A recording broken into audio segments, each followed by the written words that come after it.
How are you? Hope सभी बच्चे आप लोग अच्छे होंगे, सभी अपना काम कर रहे होंगे, सभी की पढ़ाई अच्छी चल रही होगी. In this video, we will discuss about the another abiotic factor, water.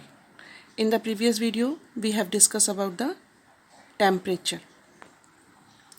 Water is the another most important factor influencing the life of organism. First factor is the temperature and the second factor is the water. Temperature के बिना अगर हम कुछ नहीं कर सकते तो I think water के बिना भी हम कुछ नहीं कर पाते हैं. बहुत देर तक हम प्यासे नहीं रह सकते, बहुत देर तक हम पानी के बिना नहीं रह सकते, या फिर हमारे एनवायरनमेंट के जो ऑर्गेनिजम्स हैं वो भी पानी के बिना नहीं रह पाएंगे. प्लांट्स को भी वाटर रेस्पिरेशन के लिए ज़रूरी है. और अनदर थिंग्स जो हमारे एक्वेटिक ऑर्गेनिजम्स हैं वो भी कहीं ना कहीं डिपेंड है हमारे लिए वाटर पर ही, है ना. तो वाटर भी एक मेन फैक्टर है, हमारा abiotic factor for the our environment. In fact life on the earth originated in water.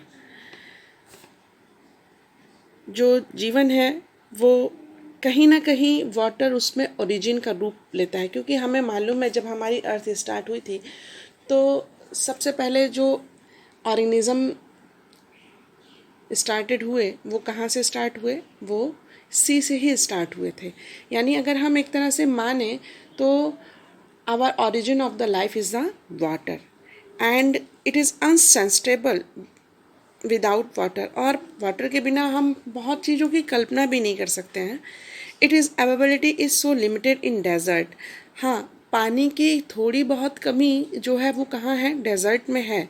That only special adaptation make it possible for organism to live there. लेकिन उनके लिए भी जो डेजर्ट में पानी की कमी वाले ऑर्गेनिज्म हैं उनके लिए भी हमारी नेचर ने एक स्पेशल टाइप का उनको अडेप्टेशन दे रखा है कि वो डेजर्ट में रह सकते हैं. नेचर सभी का इंतज़ाम करती है. जैसे प्लांट्स में वहाँ पर क्या मिलेंगे आपको, कैक्टस मिलेंगे, है ना. कैक्टस है और अदर ऐसे प्लांट्स जो कि अपनी लीफ को मॉडिफाइड कर देते हैं in the spine for the photosynthesis. यानी वहाँ पर डेजर्ट में जो प्लांट्स हैं उनको भी फोटोसिंथेसिस होने के लिए गॉड ने ये चीज़ बना रखी है कि आप वहाँ पर जी सकते हैं. फिर उसके बाद हमारा जो डेजर्ट का शिप कहा जाता है वो क्या है, वो कैमल है. वो उसकी हम्प में कई दिन तक पानी स्टोर रह सकता है. यानी अडेप्टेशन वहाँ भी पानी की ज़रूरत है, लेकिन उस पानी को वो कैसे अपने अंदर स्टोर करके रखेंगे ये नेचर ने, हमारी इकोलॉजी ने, एनवायरनमेंट ने ये सेट करके रखा हुआ है. साउथ अफ्रीका में एक प्लांट होता है जो मैक्सिमम 25 फीट से 100 फीट 125 या 150 फीट तक का वो प्लांट है. और उसके अंदर इतना पानी होता है कि वहाँ पे वो लोग उस प्लांट में पानी निकालने के लिए, जैसे हम लोग क्या रबर प्लांट में रबर निकालने के लिए कोई इंस्ट्रूमेंट लगाते हैं ना कि रबर उसका लेटेक्स बाहर निकलता है, वैसे वो लोग पानी को बाहर निकालते हैं. यानी डेजर्ट में भी अडेप्टेशन है, लेकिन पानी ना हो ऐसी चीज़ें डेजर्ट में भी नहीं हैं. The productivity and distribution of the plant is also heavily dependent on the water.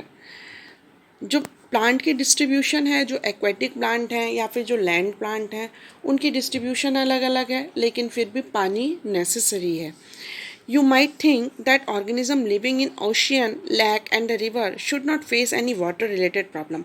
हमें अभी तक ऐसा कैसा लगता है कि जो प्लांट्स हों चाहे जो एनिमल्स, एक्वेटिक एनिमल्स हैं, वो वाटर में रह रहे हैं तो उनको क्या कमी है, कोई कमी थोड़ी है उनको कि फ़िश तो पानी में रह रही है. हम लोग वो बचपन में जो पोएम सुनते थे, पानी से बाहर निकाला तो मछली मर जाएगी. लेकिन हमें ऐसा लगता है कि हम लोग ये सोचते हैं कि जो पानी में जो लोग रह रहे हैं उनको कोई परेशानी नहीं है क्योंकि वो तो पानी वाले हैं, लेकिन ऐसा नहीं होता. जैसे वो बेचारी पानी में रहती होंगी फिशेस, तो वो हम लोगों को सोचती होंगी अर्थ पे रहते हैं, कितने बढ़िया आराम से रहते हैं, लेकिन जो परेशानी है वो हम जानते हैं ना.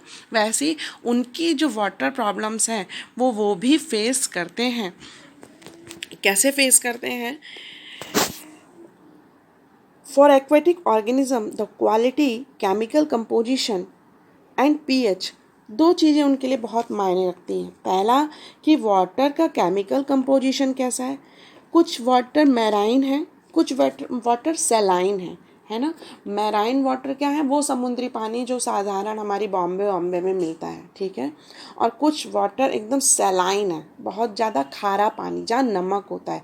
जैसे हमारे जो गुजरात वाला साइड का जो सी कोस्ट है उसमें बहुत ज़्यादा सेलाइन वाटर है, बहुत ज़्यादा नमक वाला पानी है वो।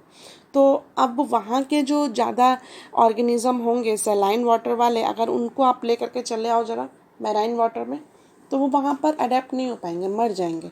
और फिर अगर मैराइन वाटर्स के आप ऑर्गेनिज़म को सेलाइन वाटर में लाओ तो वो वहाँ नहीं एडजस्ट कर पाएंगे, वो मर जाएंगे। तो दो चीज़ें क्या? केमिकल कंपोजिशन और पीएच। पीएच हमेशा मायने रखता है कि किस कंसंट्रेशन में वो लोग रहने पाएंगे। The water become important. The salt concentration measured as the salinity in the part per thousand. ये याद रखिएगा आप कि जो साल्ट की कंसंट्रेशन है वो कैसे किस में नापी जाती है? Measured salinity in the parts पर थाउजेंड, यानी 1000 मिलीलीटर पानी में कितनी सैलिनिटी है इससे नापा जाता है, ठीक है। 1000 मिलीलीटर पानी में कितनी सैलिनिटी, कितना नमक मिलेगा, इससे हमारे वाटर की पीएच को मापा जाता है। Is less than 5 in inland water, 5 से कम होता है। 32 इनलैंड वाटर जो हमारे ये रिवर्स वगैरह मिलती हैं, पीएच वहाँ पर 5 से कम होता है। और फिर 30 to 35 इन द सी। अब इसकी रेंजिंग यहाँ बढ़ जाती है जाकर के सी में, 30 to 35। And the in the hyper सेलाइन lagoon, जो बहुत ज़्यादा नमक वाली लैगून मतलब होता है झीलें जहाँ बहुत ज़्यादा नमक वाली, डेड सी, हाँ डेड सी आपने नाम सुना होगा, ये हाइपर सेलाइन है। यहाँ पर 100 से भी ज़्यादा का पीएच सेलाइन वाटर में मिलता है, इसीलिए इसको हम लोग बोलते हैं हाइपर सेलाइन। और डेड सी में क्या होता है?